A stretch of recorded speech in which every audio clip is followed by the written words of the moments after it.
He tried to close my bank account. Not ask for money, not borrow, not even steal quietly. He walked into the branch, said I was incapacitated, and handed over a forged power of attorney with my dead husband's name on it. I'm 78. I still drive, cook, walk without a cane. I still remember my first locker combination in high school. But according to my son, I'm not fit to handle my own finances. The bank clerk's hands were shaking slightly as he told me. His name was Michael. Young, polite, maybe 30. Mrs. Groves, we didn't process anything. We were concerned about the paperwork. That's why I asked you to come in today. He didn't say fraud, but it hung in the air, sharp and obvious. I sat in that stiff leather chair across from his desk and stared at the form. All the fields were filled. My name, my address, my date of birth, the forged signature, a doctor's letter attached, also fake, saying I was suffering from early-stage dementia. I could see the notary stamp smudged at the bottom, and his name at the end. Thomas Groves. My son. I didn't say a word for a long time. Michael kept glancing at me like he expected a breakdown, a cry, or maybe an excuse. But I just sat there, remembering the boy with skinned knees who once cried because I threw away his broken Lego piece. He couldn't bear to let go of anything, not even things he'd ruined. I looked at Michael. Is there anything I need to sign? He blinked. Ma'am? To cancel all access, to revoke any prior authorizations, to block him from everything he might think he has a right to. Michael opened a drawer slowly, pulled out a folder, and passed it across the table. These forms will do that, and we'll flag your account permanently. I took the pen and signed each line with a hand steadier than I expected. When I finished, I leaned back and looked out the window. Traffic was moving like always, slow and lazy. A bus full of school kids passed. I wondered if any of their mothers had ever been betrayed by their sons. You don't have to go through this alone, Mrs. Groves, Michael said carefully. I smiled at him. Not kindly, not bitterly. Just evenly. I'm not alone. I have a granddaughter who brings me flowers on Tuesdays. And now, I have your forms. He looked like he wanted to say something more, but didn't. I stood up, straightened my coat, and walked out of the branch without looking back. The sun was warm, too warm for October. I got in my car and sat for a minute before turning the key. The envelope was still in my purse, the one with the documents Thomas had tried to file. I pulled it out and held it in my lap. Then I started the car, drove straight home, and opened the locked drawer where I kept every canceled check I'd ever written him. The list was long. The first check I ever wrote to Thomas was for $12. He was 17, and his football team needed matching socks. He'd asked his father first, quiet, polite. And when Ray said no, Thomas came to me with those big brown eyes and the speech about team spirit and looking the part. I gave it to him in cash, but I wrote the check to remind myself where it started. The second was for college, then rent, then his wedding, then a new water heater, then therapy, then the divorce. It went on and on, a pattern so slow and steady it took me decades to see the slope I'd been sliding down. That morning, after the bank, I spread all the papers on the dining table. I hadn't touched the good china in years, but now the table was covered edge to edge with paperwork. 43 canceled checks, 8 wire transfers, 4 power of attorney forms he had me sign just in case, and 2 life insurance policies with his name listed as sole beneficiary. I didn't cry. I didn't even feel angry. I just felt tired. I made myself tea, sat down, and opened a notepad. The same kind I used when Ray and I ran our hardware store. I wrote down everything Thomas had received from me in the last 20 years, item by item, line by line. The total made my stomach twist. $412,680, not including groceries, not including the birthday trips or the gas cards or the medical bills for his daughter when he couldn't get her on his plan, not including love. At around noon, the phone rang. His name flashed on the screen. I stared at it, letting it buzz. 5 rings. Voicemail. Then the message came in. "Hey, Mom. Just checking in. Wanted to let you know I dropped off some paperwork at the bank last week, just in case something happens. They might call you. No big deal, just routine. Call me when you can." Routine. That's what he called. Trying to take my money, my name, my rights. Routine. I took a slow breath, then dialed a different number, one I hadn't used in nearly 5 years. My lawyer, Deborah Langston. The last time we'd spoken was after Ray passed. Deborah speaking. "It's Edith Groves," I said. "I need to change my will." She didn't ask why. She just said, "Come in this afternoon. I'll clear the schedule." I dressed carefully. Nothing too formal. Just something that said I knew what I was doing. My navy wool skirt. The pearl earrings Ray gave me on our 25th anniversary. The ones Thomas once told me looked a little out of place on someone without a retirement plan. At the office, Deborah listened without interrupting. She took notes. She raised one eyebrow when I told her about the forged papers. "Do you want to press charges?" she asked.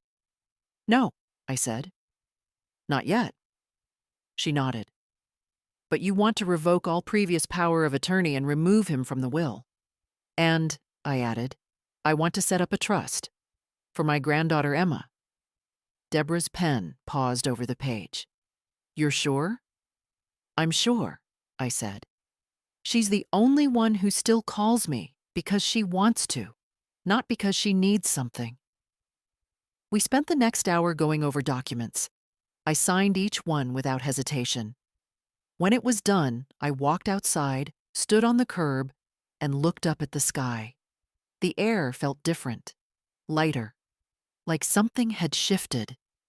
Then I took out my phone, scrolled down to Thomas's name, and blocked it. He could have had everything. Not my money, but my trust. Now he had neither. The silence after blocking your child's number isn't peace. It's something else, a kind of hum beneath the floorboards. You hear it when the fridge clicks off, when the faucet stops dripping, when the whole house exhales and realizes it's not waiting for anyone to come through the door. That night, I couldn't sleep. Not from nerves, from remembering. I lay in bed with the lamp on, staring at the same crack in the ceiling that Ray always swore he'd fix. Thomas was my only child. There was a time I couldn't say that without a swell of pride. I carried him through a winter so bitter our breath froze on the windows inside the house, gave birth with no epidural because the hospital was full, worked the register with stitches still fresh just to keep the store running, and he turned out clever. Charming. One of those boys who could sell sand to a drowning man. I remember the first time he lied to me. Small. Stupid. Something about a field trip. I believed him because I wanted to. That was the start of everything. He learned that my belief was easier to borrow than money. The next morning, I brewed coffee and called the bank. Not the branch. The central office. I asked to speak to the fraud department. They put me through to a man named Harris, calm, professional, voice like he'd handled messes far bigger than mine. "I'd like to report attempted financial fraud," I said. "The person's name is Thomas Groves, my son." I could hear the way he took a breath after that. Subtle, but there. "Mrs. Groves," he said carefully, "has a police report been filed?" "Not yet," I said. "I'm handling this privately. For now." "I understand. We can add a fraud alert on your profile, and I recommend contacting the credit bureaus as well. Would you like help with that?" "Yes," I said. "And I'd also like to create a restriction. No changes to any of my accounts without me present. In person, with ID. And I mean photo ID, not a note from someone claiming I forgot my own name." Harris agreed. He was kind. No small talk. No pity. After that, I did call the police. Not to file a report, not yet, but to document the forgery. A woman named Officer Briggs took down the details. She was blunt, efficient. At one point, she asked, "Do you feel unsafe, ma'am?" "No," I said. "I just feel done." It was noon by the time I got off the phone. I sat at the kitchen table and stared at the little notepad with the running total of money Thomas had taken over the years. I flipped the page. At the top, I wrote, "Things I still have. A house with no mortgage. A car that runs. A garden full of tomatoes. One granddaughter who still calls me grandma and means it. My name, my account. My story." I stared at that last one the longest. My story, not his. Thomas always told the story of the helpless mother who wouldn't have made it through Ray's death without his guidance. He made himself the hero in rooms I wasn't in. I used to let it slide. What difference did it make? But now it mattered. Because when someone tries to erase you, you better make damn sure they don't get to write the ending. I hadn't realized how long I'd been silent until Emma knocked on the door that evening. She always texted first, always called me Grandma with that steady voice of hers. Never sweetened, never fake. But this time, she just showed up. I heard her car pull in, that old hatchback with the muffler problem, and by the time I opened the door, she was already halfway up the porch steps with a grocery bag in her arms. "I brought soup," she said, holding it out like a peace offering. I stepped aside and let her in. The house still smelled faintly of coffee and printer ink from the forms I'd signed. Emma didn't say anything until we were in the kitchen. She set the bag down, took off her jacket, and looked at me with those same eyes I once wiped tears from when she skinned her knees at 4 years old. "Dad's freaking out," she said. I didn't flinch. I just poured tea. "He called me 5 times today. Said you're confused, that you're overreacting, that you," she paused, "might be having a late onset episode, whatever that means." I stirred honey into my tea and set the spoon down carefully. "He said that?" She nodded, biting her lip. "He told Aunt Lorna you tried to close your own account and forgot halfway through, that the bank manager had to walk you out." "Did he now?" Emma leaned forward. "Is any of that true?" I met her eyes. "No." She let out a slow breath and sat back. "Good. Because it didn't sound like you. And I told him that. I said, if Grandma forgot anything, it's because she's tired of remembering for everyone else." I smiled at that. Not because it was funny, but because it was true. "I'm not losing my mind," I said, more to myself than to her. But I think I finally stopped losing my patience. Emma reached across the table and took my hand. Hers was warm, calloused from working at the bookstore. She wasn't the kind of girl who wore acrylic nails or posted selfies. She wore thrifted jackets and remembered birthdays without needing Facebook reminders. "Did he really try to close your account?" "He forged Ray's name," I said. "Filed a letter saying I had dementia. Tried to take everything." Emma looked stricken. But why? You've always helped him. I pulled the notepad from the counter and turned it to the second page. 412U 680. Her eyes widened. Grandma, that's your whole life. I nodded. And still not enough. We sat in silence for a while. Outside, the wind picked up, rustling the dry leaves on the sidewalk. The kind of autumn day that makes you aware of time.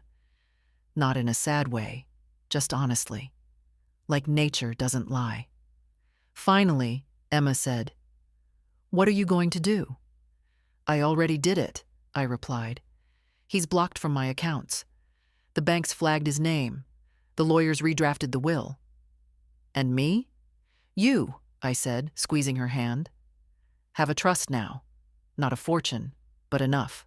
For school, for rent, for whatever gives you freedom." Her mouth dropped open. "Grandma, I didn't come here for—" "I know," I cut in gently. "That's why it's yours." She covered her face with her hands. I could see her shoulders shaking. Not from greed, not from guilt, but from some soft, painful recognition that someone had seen her, chosen her, believed in her. "You've always had a key to this house," I said. "Now you have something more." Emma lowered her hands and looked at me like she was trying to memorize my face. "He's going to be furious." "I hope he is," I said calmly. "Maybe fury will feel different enough from entitlement to wake him up." And for the first time in a long while, I felt something like pride rise up in me. Not for the things I'd given, but for the thing I'd finally taken back. My voice.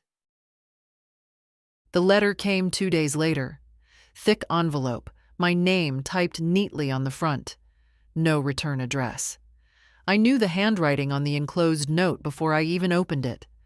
Thomas never learned cursive properly. His R's always looked like incomplete B's. Inside, a 3-page letter, folded with the kind of precision that tries to pass for sincerity. I sat down at the kitchen table, unfolded it carefully, and began to read. "Dear Mom, I'm sorry things have gotten to this point. I think there's been a huge misunderstanding. I never meant to hurt you. The paperwork at the bank was just a precaution. You're getting older, and I was trying to make sure things were in order in case of emergency. I didn't forge anything. I just filled out what the clerk told me. Maybe someone else made a mistake." The audacity in every sentence hit like a cold slap. A precaution? Using my dead husband's name was a precaution? Lying to the bank about my mental health was an act of love? I kept reading. I realize now that maybe I should have communicated more clearly. I've been under a lot of pressure lately. Work is unstable, and Emma's tuition is a burden. I thought if I could just manage things better, we'd all be better off. I didn't mean for you to find out this way. I was trying to protect you. Please call me. I'm worried about you. Worried. About me." The last line was the worst of all. "I hope you can forgive me. Let's sit down and talk like a family." I folded the letter slowly, then tore it in half, then again, and again, until the pieces were too small to carry meaning. I didn't need a family meeting. I needed the truth. That same day, the bank confirmed the last step of the trust transfer. Deborah called to say the paperwork was finalized, everything locked in. Emma would be notified officially within the week. "You did well," she said, "and you did it clean." I thanked her, then hung up and stared at the window for a long while. The maple in my yard had finally gone red. October always made things honest, stripped them down to what they were underneath. That evening, Emma came by again. She didn't knock this time, just called from the car and said, "I'm outside, got groceries." She didn't bring up the trust. She didn't say a word about the money. We just made grilled cheese, ate in the kitchen with the window open, and listened to the leaves scratching across the sidewalk. Halfway through the meal, she said, "Dad's trying to guilt trip me." I nodded. I figured. He says I'm choosing sides. Are you? She looked at me, clear, unflinching. No, I'm choosing truth. There's a difference. I reached over and touched her wrist. Good. Emma was quiet for a while, then said, "He's going to hate me." "No," I said. "He's going to blame you. That's different. Hatred takes effort. He's never worked that hard for anyone." She laughed, sharp but not bitter. "You're colder than I remember." "No," I said, "just finally warm enough for myself." That night, after she left, I sat in the living room and pulled out the photo album I hadn't opened in years. There we were, Ray, Thomas, me, in a different time. A time when love didn't have ledgers, when hugs weren't debts. I kept the album open beside me as I fell asleep in the chair. I wanted to remember where we started, so I'd never forget how far I'd come. The first call came at 7:42 the next morning. I recognized the number. Not Thomas, but his wife, Evelyn. We hadn't spoken in over a year. The last time was Easter, when she'd dropped off a store-bought pie with a note saying, "We're swamped, love you." She'd barely made it up the steps. Her perfume lingered longer than she did. This time, she didn't wait for voicemail. "Edith, hi," she said, voice clipped, brisk. "I think we need to talk." I was still in my robe, holding a cup of tea that had gone cold. I walked to the window and looked out at the quiet street. "About what?" She sighed, the theatrical kind. "I don't want to be in the middle of whatever's happening between you and Thomas, but you're making things very difficult." "I haven't made a single phone call," I said. "He's the one scrambling." She ignored that. "Emma told us about the trust. Do you think it's fair to pit her against her father like this? She's a child." "She's 24, I said evenly. "A child emotionally. She's not ready to carry that kind of financial responsibility, and it sends the wrong message." "What message would you prefer?" I asked. "That theft is a family value?" There was a pause. "I know you're upset," Evelyn said, voice cooling. "But this could still be fixed, quietly. No need to involve lawyers. If you'd just sit down with Thomas—" "I did," I cut in my mind. I sat down with every version of him I've ever known. The boy who cried when his goldfish died. The teenager who lied about failing chemistry.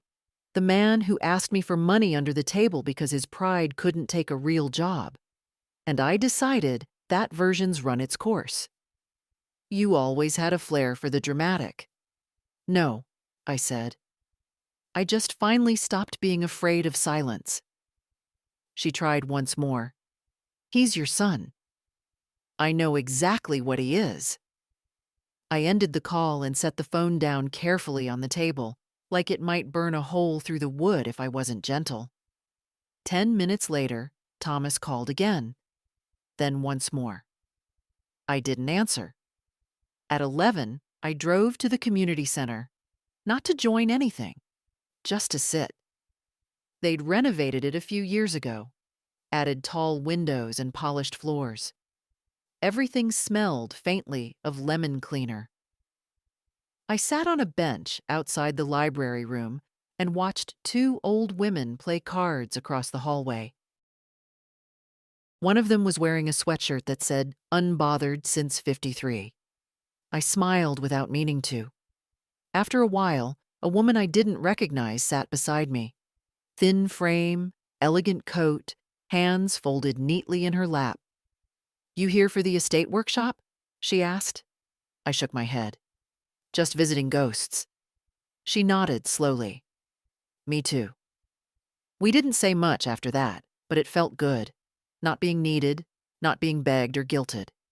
just existing, without agenda. On the way home, I stopped by the post office. My box was mostly empty: a coupon flyer, a retirement investment ad, and one pale blue envelope with no return address. Inside was a card. No message. Just a photo of a little boy holding a Lego spaceship, a Polaroid, from 1988. On the back, in my handwriting, Tommy's first big build. Wouldn't let anyone touch it. The card had been folded, flattened, refolded. It had lines like an old letter that someone couldn't quite throw away. I drove home with it on the passenger seat, glancing over at it like it might explain something. But it didn't. He'd built something once, with pieces he was proud of, and now, all these years later, he was trying to take apart what wasn't his. But I wasn't letting him, not anymore. Sunday came quiet, the kind of quiet that used to mean something in this town. Church bells, slow coffee, neighbors in their gardens. Now it just meant no calls from spam numbers and one less excuse to ignore the silence. I took my tea out to the porch. The air had that cold edge October carries when it wants to remind you what's coming. I wrapped the shawl tighter around my shoulders and watched the world wake up slowly. A jogger, a squirrel, the neighbor boy dragging his trash bin with one wheel missing, and then a car I recognized. Thomas's, not the rusted Corolla he used to drive. No, this was the newer model, sleek, gray, with the payment plan I probably funded. He didn't park. He idled. Then he got out, smoothed his jacket, walked up the steps with that slow, practiced calm he used in meetings, the one that said, "I've already decided how this conversation ends." I didn't move. He stopped 2 feet from me, hands in his coat pockets.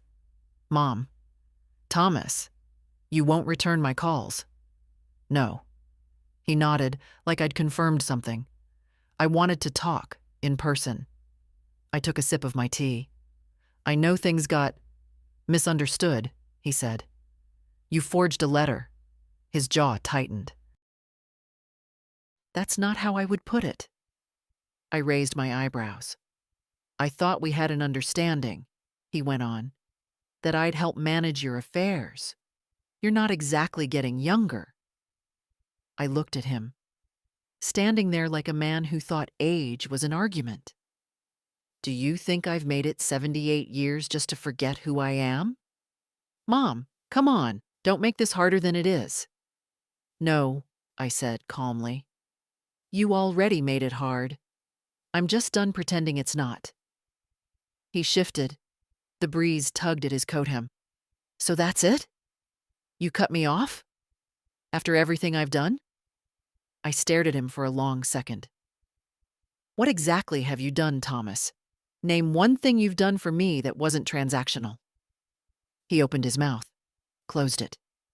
"Emma's the one who calls, who visits, who asks how I'm doing without asking for anything in return. She's just a kid. She's twice the man you ever were." That landed. I saw it. Not as a slap, not even as cruelty, but as truth. The kind that stings because it fits. "I needed help," he said finally. "I didn't know how else to ask." "You didn't ask. You stole." We stood there a moment longer, both of us wrapped in our own stubborn quiet. Then he said, "People are going to talk. Let them. She'll regret it, you know," he added. "Emma, when the money ruins her." I stood up. "You want me to believe she'll fail because you would have." Thomas blinked. "I gave you more than money," I said. "I gave you time, shelter, forgiveness. You turned all of it into a leverage tool. And you lost." He looked down at the floorboards. "So you're really going to throw your own son away?" "No," I said. "You did that. I'm just refusing to pick you back up." And with that, I turned and went inside. I didn't slam the door. I didn't lock it for drama. I just closed it. Slowly, deliberately. Behind me, the house sighed, like it had waited a long time for someone to finally do that. I didn't hear from him for a week. No calls, no letters, not even a guilt-ridden knock at the door. The silence didn't feel like peace. Not yet. It felt like the eye of something, like calm before a choice. But then came the email. The subject line was short. Request for mediation. The sender, Evelyn Groves. She'd written it like a business letter. Formal, punctuated, capitalized where emotions used to live. Dear Edith, Thomas and I believe it would be in everyone's best interest to have a mediated discussion. There are several misunderstandings and legal complications that should be resolved before this situation becomes unnecessarily public or escalates further. We are willing to meet at a neutral location. If you agree, please respond with availability. We hope to handle this with maturity and respect. I didn't reply, not because I didn't have words, but because they no longer deserved mine. I printed the email, folded it in half, and placed it under the ceramic paperweight Ray gave me the year he forgot our anniversary. A small apology shaped like a lighthouse. It had once felt romantic. Now it felt more like a warning. 2 days later, a letter arrived from their lawyer. I opened it with steady hands, sitting at the dining room table with my tea and the low hum of the radio behind me. The name on the letterhead was unfamiliar, but the tone was all too known, polite, pressure-laced, cloaked in suggestion but sharpened by money. Our clients, Mr. and Mrs. Groves, believe that recent changes made to estate planning documents were done under emotional duress and without sufficient legal guidance. We are requesting a review of the decisions involving financial transfers and will allocations, especially as they relate to the trust now in Ms. Emma Groves's name. I read the entire letter, then again, and I smiled. Because desperation has a scent, and they were wearing it like cologne. I called Deborah the next morning, told her what came. She asked me to read it out loud. I did. She chuckled halfway through. You want me to respond? No, I said. I want you to wait. Let's give them more rope. You sure? I'm 78.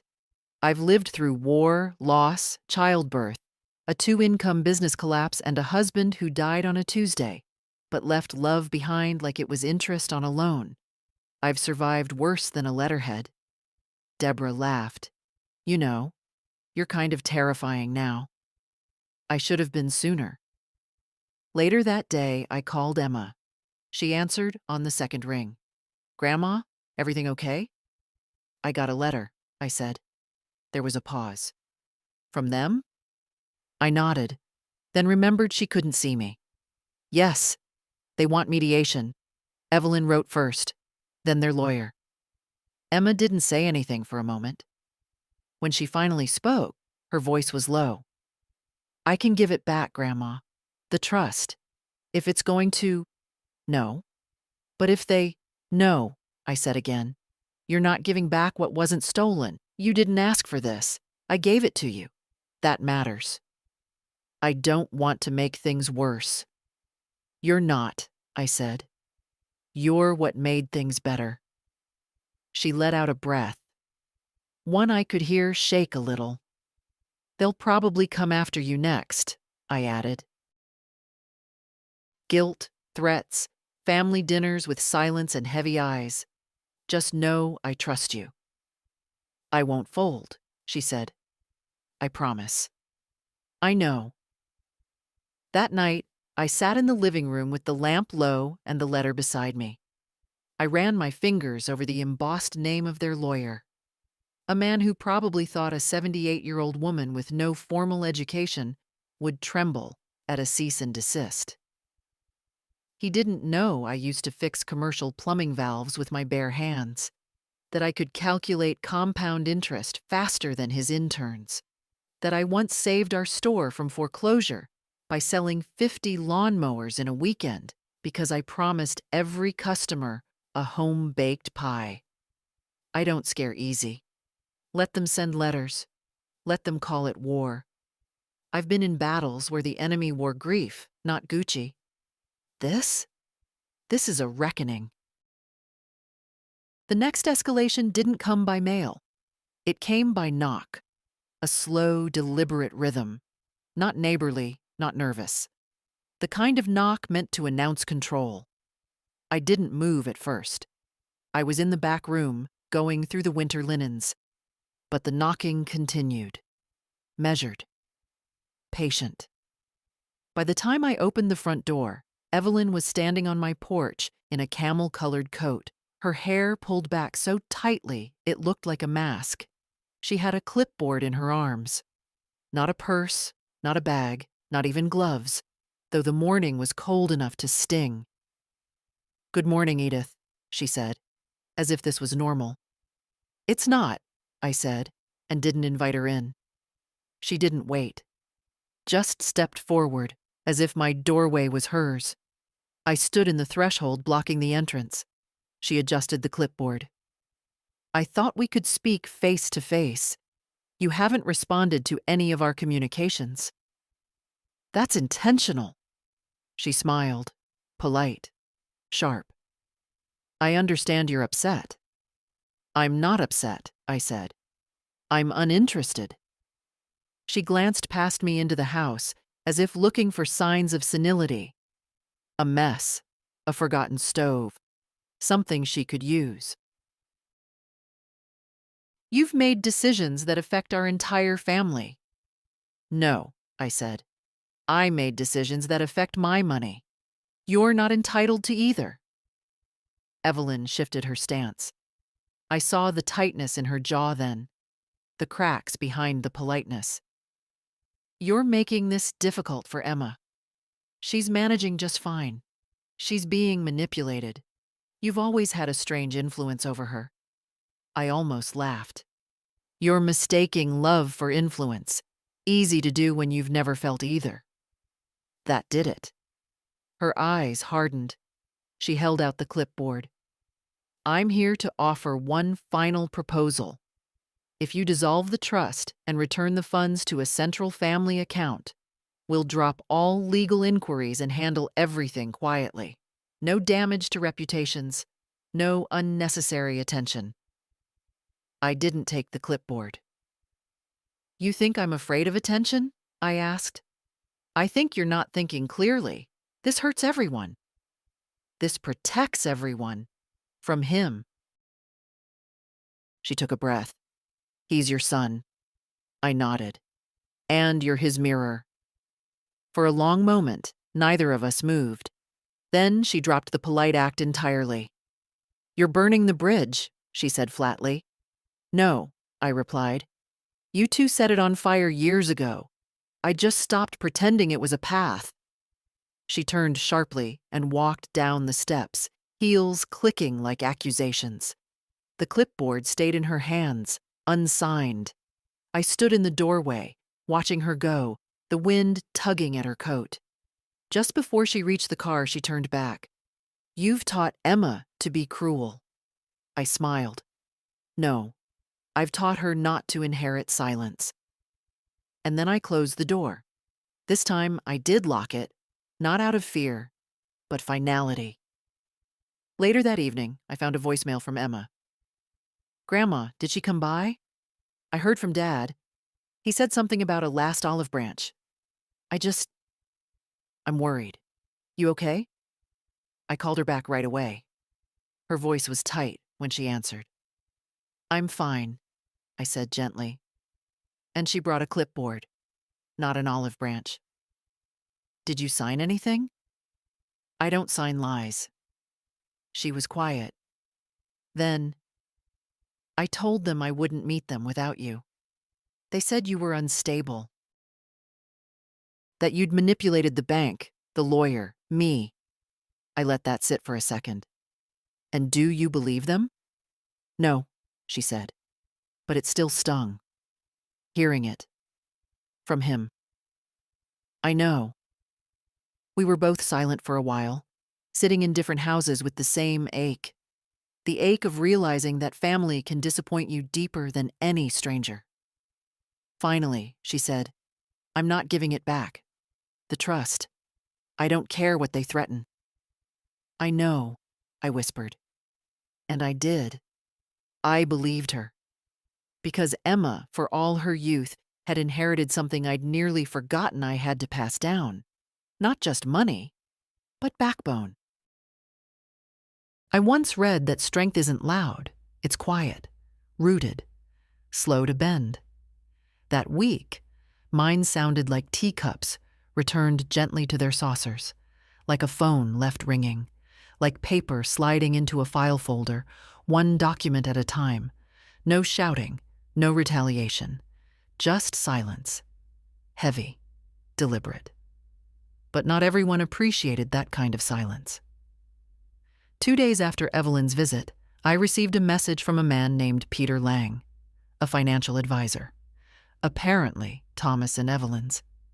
He left a voicemail using the kind of voice that sounded freshly printed. Mrs. Groves, I represent certain interests of your son and his wife. I'm reaching out to request clarification regarding recent asset transfers. We believe some of these may have occurred under emotional pressure, and there's concern about your capacity to manage such significant decisions.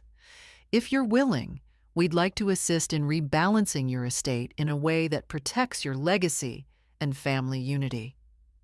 Family unity. That was a new flavor of manipulation. I didn't call back. Instead, I forwarded the voicemail to Deborah. She responded within the hour. Don't worry, they're fishing, but I'll send them a formal cease contact. It's time to put them on record. Good. Let them talk to lawyers. Let them pay for every hour they try to twist truth into doubt. I'd spent enough years subsidizing their schemes. Now they could subsidize their own fantasies. Later that evening, I baked. Not for them, for me. Banana bread. With the recipe Ray's mother gave me when we were first married. Smudged in my handwriting, the ink fading where I'd once spilled vanilla. It had been years since I'd baked without an occasion. No birthday, no fundraiser, no obligation. Just because I wanted the house to smell warm again. Halfway through, the doorbell rang. For a moment, I considered ignoring it. But something told me it wasn't them. I opened the door and found Emma. She was holding a stack of papers, her shoulders hunched, eyes tired. Am I interrupting? Only the bread, I said. Come in. We sat in the kitchen, the oven humming behind us. She laid the papers on the table, printouts, statements, emails. I didn't read them. I just looked at her. I think they're digging, she said. Trying to find something on me. Evelyn asked if I'd used the trust funds yet. I haven't, not $1. But she said if I so much as spend it on rent, they'll accuse me of misusing assets. They don't have access, I said. They're trying, she whispered. They're making calls, asking questions at my work.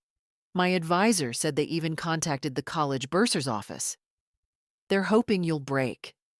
Emma looked down. Part of me wants to, just to make it stop. No, I said. You don't give cowards what they want. She nodded slowly, but I saw the weight in her spine, the way her fingers picked at the corner of the paper. They don't see me as a person, she said. Just a chess piece.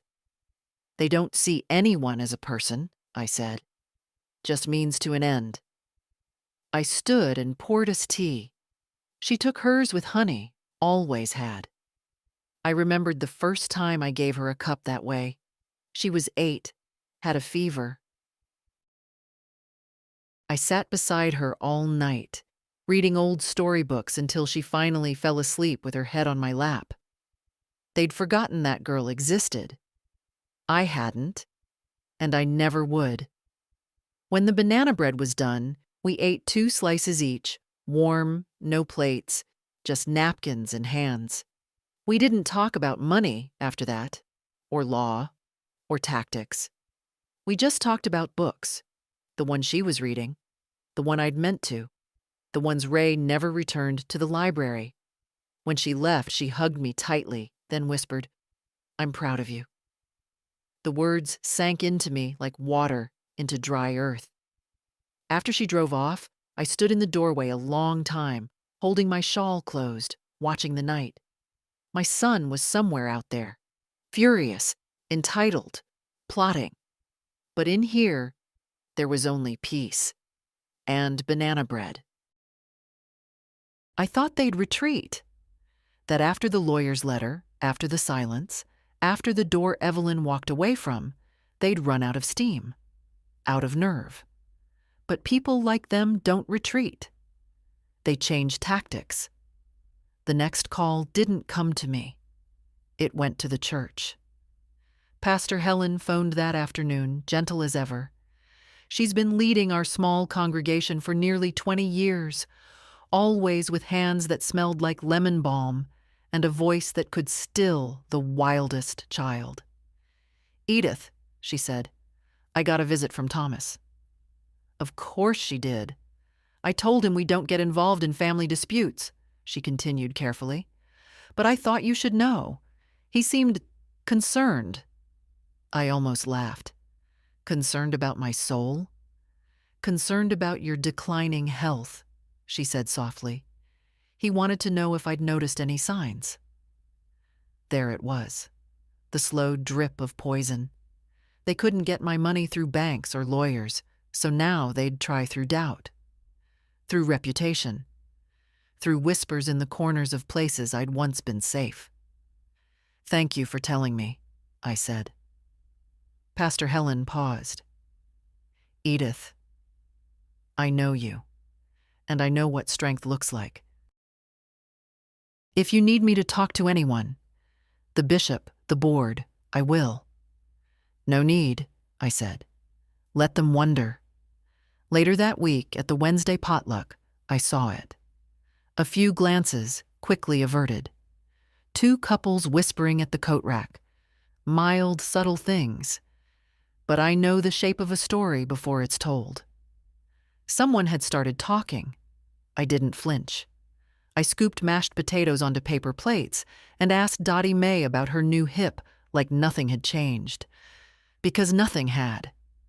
Let them think I'm fragile. Let them circle like well-dressed vultures. They'd find no feast here. That evening, after church, I got a text from Emma. "They're telling people you're unwell, that the trust was a mistake, that I coerced you." I replied simply, "I trust you. They don't matter." But I knew it mattered to her. Emma had always believed in fairness, that truth would win if you just said it loud enough. She didn't understand yet that some people hear only what benefits them. The next day, I decided to fight back. Not with letters, not with lawyers, not even with words. I called the local library. "Hi," I said. "I'd like to book the community room next Wednesday night for a reading." "A reading?" "Yes. A personal account, family, finances, boundaries, a public reflection?" The woman on the line hesitated. "Is this for a book club?" "No," I said. "It's for anyone who's ever been told they're too old to matter." She booked the room. I made 20 flyers on my home printer. Simple, black and white. Wednesday, 7 p.m., Edith Groves, a quiet retelling free, open to all. I left 5 at the coffee shop, 2 at the florist. I handed 1 to Pastor Helen. "Is this what I think it is?" she asked. I smiled. No vengeance, just truth. Because I wasn't going to whisper, not anymore. They'd tried to drown me in the quiet, to weaponize my age, my grief, my solitude. Let them come to that library next week. Let them sit in chairs and pretend not to squirm. I'd tell my story, and this time, they'd have to listen. The folding chairs were already half filled when I arrived. It surprised me. Not just the number of people, but the kinds. Women from church.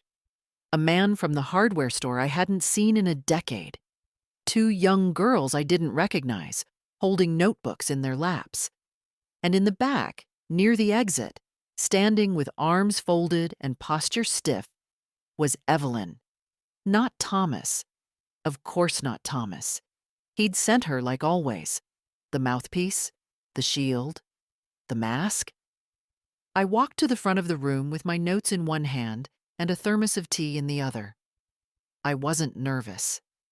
That feeling had passed long ago, somewhere between his first betrayal and my last forgiveness. This wasn't a performance. It was a declaration.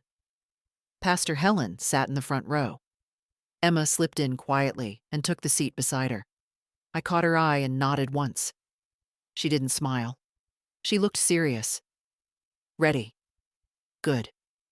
Thank you all for coming, I began, standing behind the small podium. No microphone, no amplification, just me. My name is Edith Groves. I've lived in this town since I was 21. I ran a hardware store with my husband, raised 1 son, paid my taxes, kept a clean kitchen, and buried more friends than I care to count. I paused. I am not sick. I am not senile. I am not fragile. But I am tired of silence, of manipulation, of the way people treat older women like faded photographs, easy to overlook unless you need something sentimental. A few nods. Someone sniffled in the second row. I came here tonight to tell you a story. My story. The one that's being twisted and whispered around this town in coffee shops and choir rows. I came to correct the record. I opened my notebook, but I didn't read from it. I spoke from memory, from the marrow. I told them about the forged document, about Thomas walking into a bank and trying to declare me incompetent, about the letter with Ray's dead name at the bottom, about the calls, the threats, the lawyer's slick suggestions that I had lost touch with reality. I didn't cry. I didn't shout. I just told the truth, line by line, like nails into wood. I told them about the trust, how I'd created it for Emma because she was the only one who came without asking, who stayed without strings. And then I looked directly at Evelyn. She told me I was tearing the family apart, I said. But what do you call a family that only holds together through fear and obligation? Is that even something worth saving? Evelyn didn't blink, but her fingers tightened on her purse. Good. I'm not asking for pity. I'm not asking for applause. I just want the truth to live somewhere outside my body before it's too late. I took a breath. I know many of you have children, grandchildren. I know some of you have secrets, shame, maybe regret. Maybe you're sitting there thinking, I've kept quiet for too long. I know the feeling. I looked around the room, at the woman from the corner store who once lent me sugar, at the man who ran the funeral parlor, at Emma, watching me like a lighthouse. Well, I said, this is me saying it's never too late. I stepped back. No bow, no flourish, just the hush of a room learning how to listen again. Afterward, there was no clapping, just something better. Stillness. The kind that doesn't need noise to prove it heard you. Then, one by one, people rose. Some shook my hand, others hugged me. A few just nodded, eyes glassy, lips tight. I didn't need words. I had enough of those tonight. Emma came last. She didn't say anything, just wrapped her arms around me like she was trying to hold everything together that the world had tried to tear apart. And then she whispered, "You looked taller tonight." I laughed. That's what happens when you stop carrying shame. Behind her, Evelyn had already gone, slipped out the side door like smoke, like guilt trying to avoid daylight. I didn't care. Let her run. Let her report back. Let them fume in their rooms filled with resentment and failed control. I had done what I came to do. And that night, for the first time in a long time, I slept without dreaming of explanations. I woke to roses, 3 pale yellow stems in a mason jar, left on my porch without a note. No card, no signature, just the flowers, placed gently beside the door, like gratitude that didn't need to be traced. I knew they were from someone who had been there, someone who heard. Inside, the kettle hissed. I poured my tea, sat by the window, and watched the street breathe. A dog walker passed, a boy with a backpack too large for his frame. Life, unaware that anything had changed, but it had. Not in the headlines, not in legal documents. Inside. Later that morning, Emma called.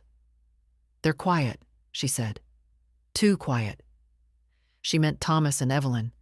I understood the worry. That stillness wasn't surrender. It was strategy. The quiet of people who think long games, who don't mind waiting if they believe you'll wear down. But I wasn't tired. Not anymore. "They know now," I said. "All of them. The town, the church, your boss, the bank. That story they were trying to spin has a counterweight now." Emma sighed. "I'm still getting calls from a number that won't leave voicemails." "Block it." I did, but it feels like they're circling. Waiting for something. "They're waiting for you to break," I said. "So don't." There was a pause. "They're not used to hearing no. They're about to get fluent in it." I hung up and got dressed slowly. I was heading into town. Not for errands, but for presents. It matters sometimes just to be seen. At the coffee shop, the owner, Miranda, gave me my tea on the house. She didn't say why, and I didn't ask. A silent solidarity passed between us. I sat by the window and read the paper, letting the normalcy settle into my bones. Then, Evelyn walked in. No clipboard this time.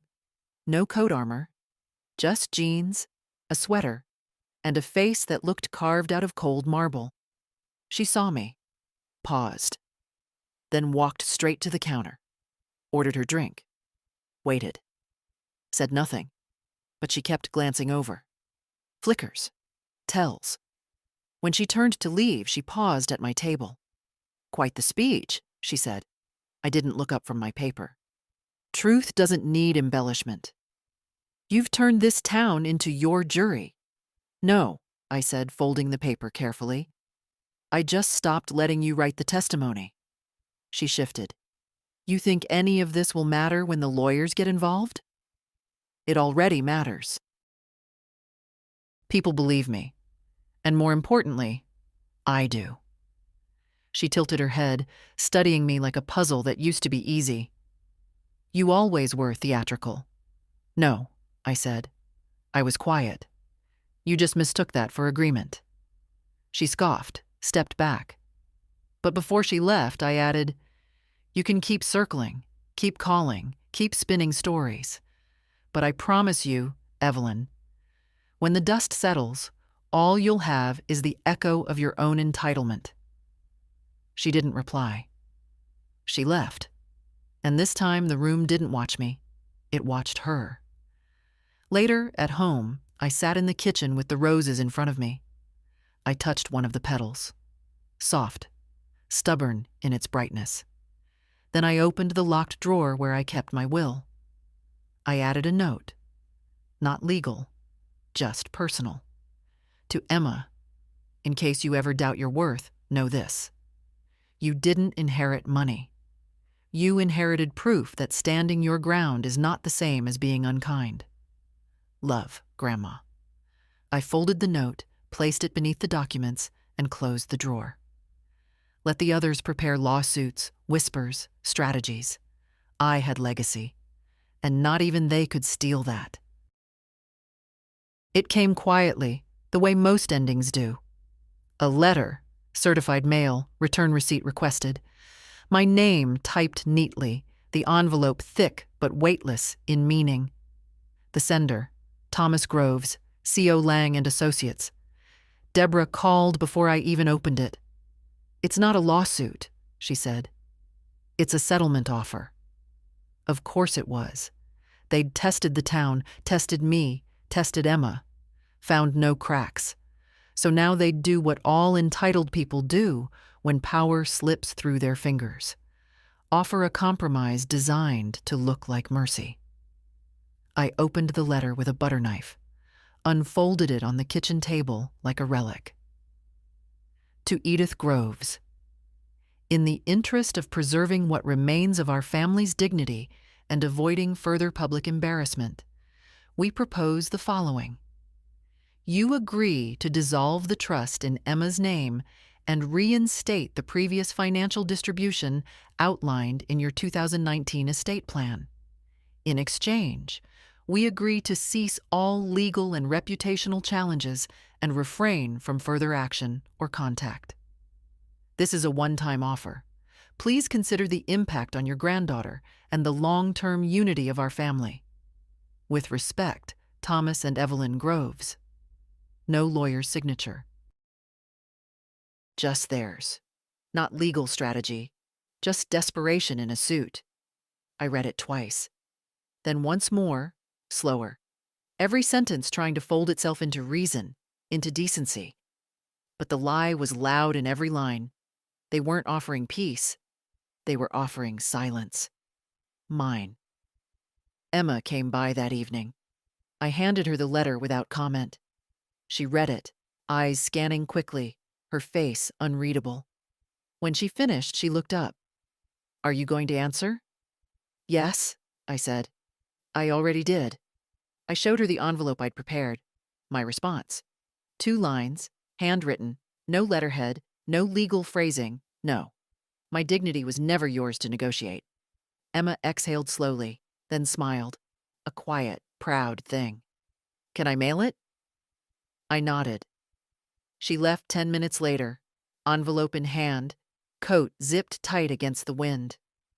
I stood at the window long after her car pulled away, let the stillness wrap around me like an old song, and I thought, not for the first time, about everything I'd lost in this fight. Not the money, not the years, but the illusion, the idea that love and loyalty always come as a matched set. That if you give enough, explain enough, wait long enough, people will become who you hoped they'd be. They don't. Sometimes they become louder versions of their worst selves. And sometimes the best thing you can do, the most loving thing, is not to chase, not to beg, not to teach, but to stop.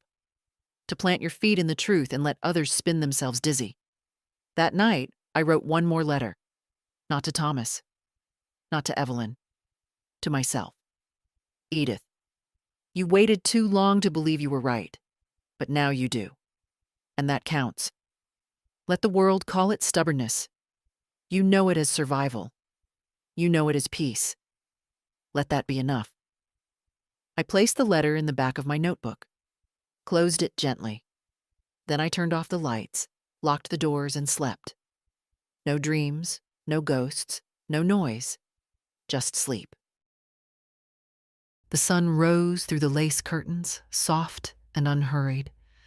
October was waning, gold giving way to gray, the kind of air that smells like endings. I got up slow. No rush anymore. No phone to watch. No letter to expect. The mailbox had been empty for days. The silence now felt earned, like a room aired out after years of stale air. Emma came by with cinnamon rolls, still warm in the box. We sat at the kitchen table, just like we used to. the radio murmuring old songs we both pretended not to know the words to. "They're gone quiet," she said between bites.